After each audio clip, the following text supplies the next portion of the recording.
A Cibolo woman had been going back and forth with insurance companies for the last 5 months after her car was totaled in an accident, but she just couldn't get the rest of the claim paid. Then she called KENS 5 and our Andrew Moore started asking questions. Margaret Holmes had both a primary insurance policy and a gap insurance policy on her vehicle. So when she got in a wreck, she thought those insurance companies would be able to cover whatever loan she still owed on that vehicle.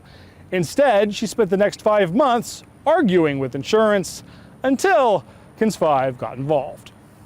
So how many times do you think that you called gap insurance? Too many times.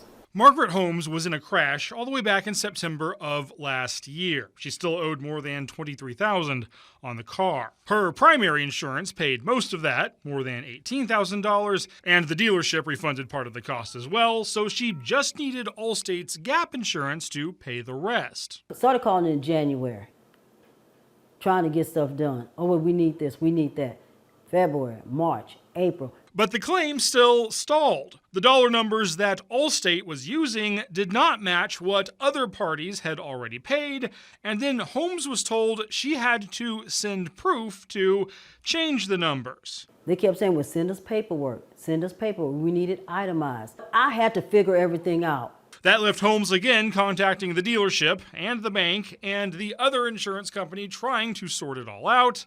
Exhausted, she finally called KENS 5. I've been watching KENS 5 for years. I grew up watching it. KENS 5 then looked at the paperwork, made some calls with Mrs. Holmes to verify some numbers, and finally contacted Allstate and later Liberty Mutual to ask why those numbers were still different.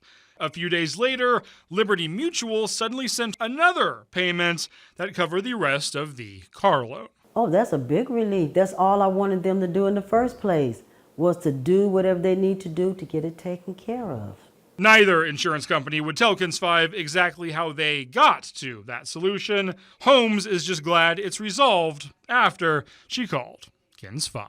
I appreciate all the help because I don't think I could have gotten it resolved no other way if you wouldn't have gotten involved. And Margaret Holmes says she's also thankful to Ancira Nissan, where she bought the car, because they were also able to give her some information and help her get this resolved. For Call KENS, Andrew Moore, KENS 5. If you have a problem you need help with, you can just call KENS. The number is right there on your screen, 210-470-KENS. Make sure to leave a detailed message with your name, phone number, and the issue. We'll see if we can do something to get you some help.